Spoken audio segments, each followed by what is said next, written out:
Assalamualaikum warahmatullahi wabarakatuh. Jumpa lagi dengan saya, Bu Ulia Latifah. Hari ini kita akan belajar mengenai besaran gelombang. Nah, tujuan pembelajaran hari ini adalah mengidentifikasi besaran-besaran pada gelombang. Nah, perhatikan gambar di sebelah ini ya. Pada saat kalian melihat langit ketika ada guntur ya, lebih duluan mana? Guntur apa kilat? Nah, pastinya duluan kilatnya ya, baru beberapa saat kemudian kita bisa mendengar suara guntur itu. Nah, mengapa hal itu terjadi ya? Mengapa kok kilat terlihat lebih dulu dibandingkan dengan guntur? Nah, cahaya kilat lebih dahulu karena cahaya merambat jauh lebih cepat daripada bunyi. Cahaya merambat dengan kecepatan 3 kali 10 pangkat 8 meter per sekon, sedangkan bunyi hanya merambat dengan kecepatan 340 meter per sekon. Jauh sekali ya bedanya. Nah, cahaya dan bunyi merupakan gelombang. Selain kecepatan, apakah kamu tahu mengenai besaran-besaran apa saja yang dimiliki gelombang?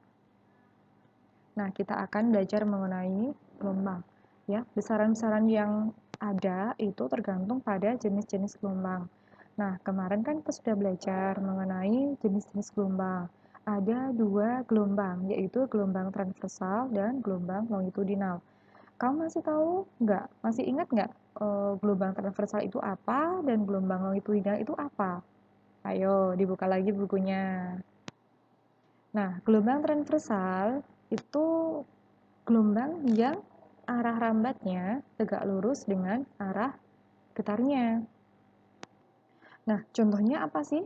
Misalnya gelombang pada tali, gelombang pada permukaan air, dan cahaya. Nah, ini contohnya ya. Misalnya adalah gelombang pada tali, dan ini gelombang pada permukaan air. Nah, perhatikan grafik simpangan arah getar terhadap arah rambat pada gelombang transversal berikut. Nah, kita lihat ya, gelombangnya itu kalau kita perhatikan pada tali itu kan seperti ini ya, naik, turun, naik, turun, naik, turun. Nah, seperti itu ya. Nah, kita perhatikan, ini kan ada yang titik yang paling bawah ya. Ini juga paling bawah. Itu disebut dengan titik terendah gelombang. Nah, kalau yang ini dan ini ya, pasti ini adalah titik tertinggi gelombang. Nah, ini apa sih namanya? Ya, kayak mangkok gitu ya. Ini disebut dengan lembah gelombang.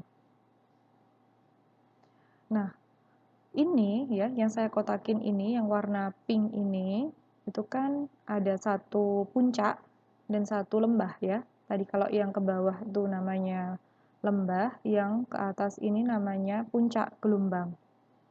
Nah, satu puncak dan satu lembah itu disebut dengan satu gelombang ya.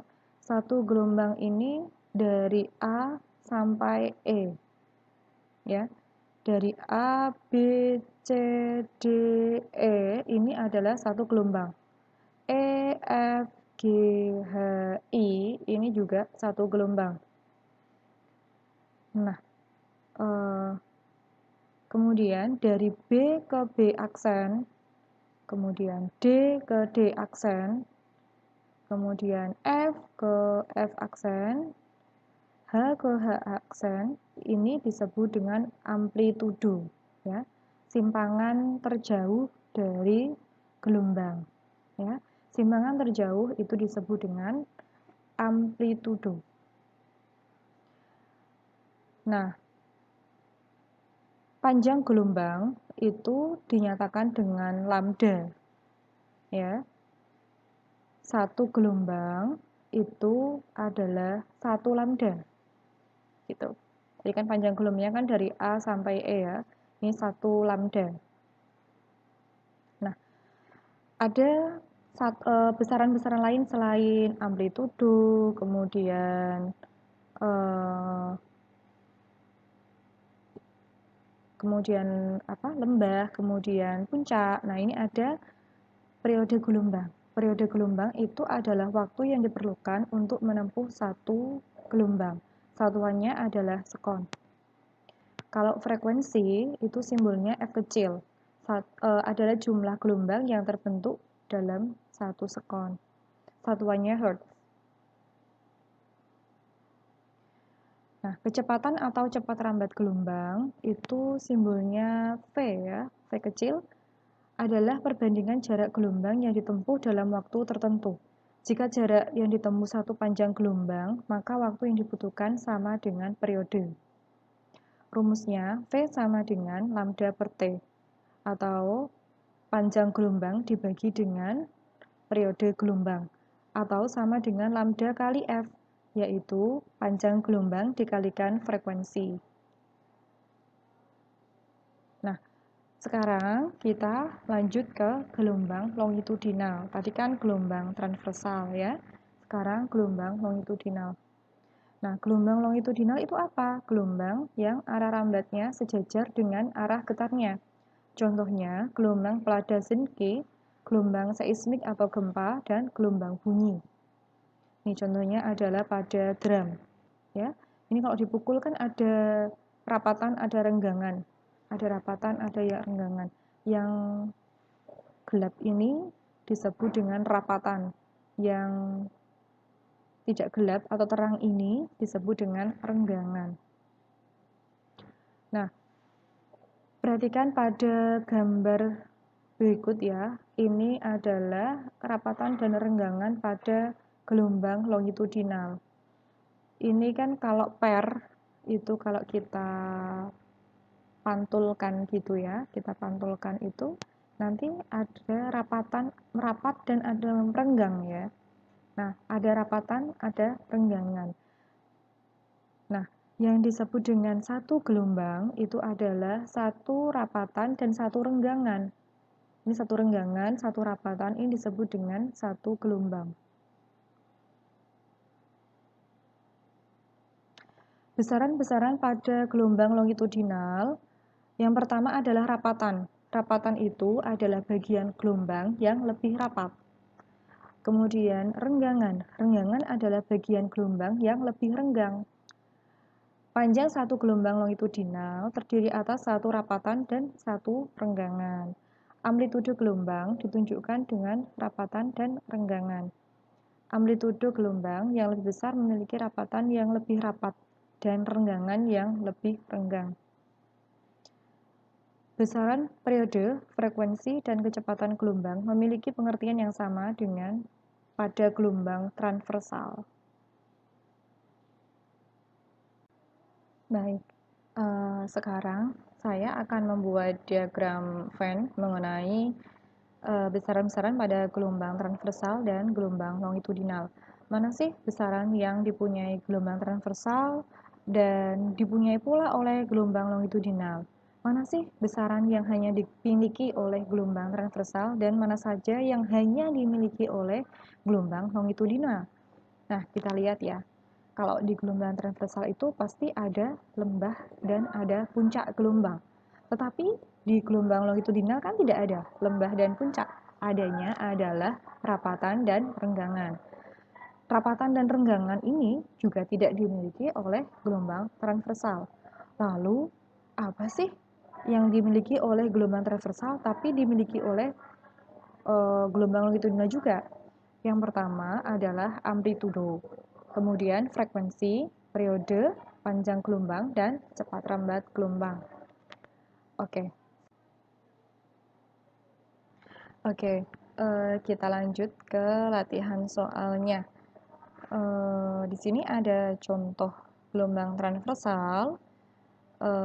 Teman-teman diminta untuk menentukan jumlah gelombangnya, kemudian amplitudo, kemudian periode, kemudian panjang gelombang, dan kecepatan gelombang.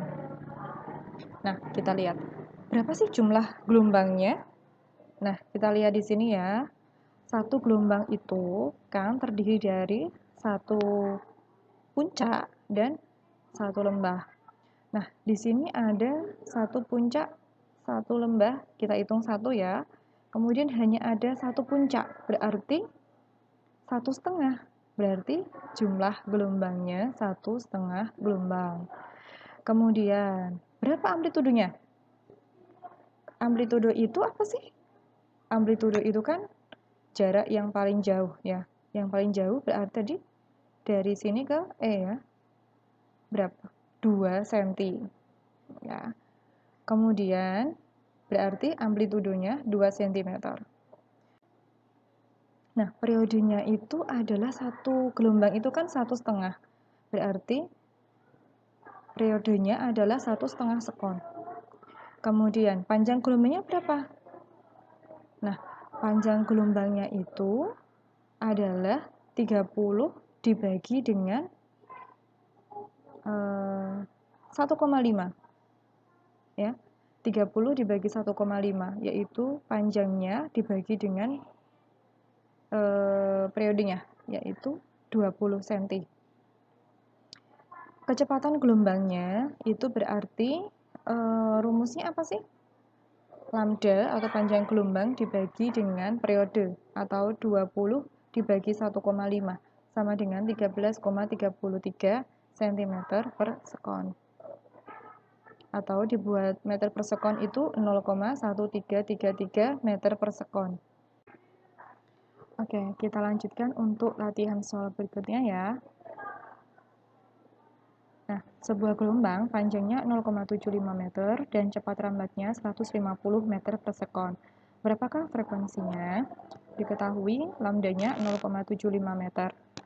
Kemudian, cepat rambat gelombang atau V sama dengan 150 meter per sekon. Ditanya, berapakah frekuensinya? Penyelesaiannya, V sama dengan lambda kali F, atau F sama dengan V per lambda, yaitu 150 meter per sekon dibagi 0,75 meter, hasilnya adalah 200. Satuannya adalah Hertz. Oke, begitu. Terima kasih teman-teman. Selamat belajar. Semangat selalu. Wassalamualaikum warahmatullahi wabarakatuh.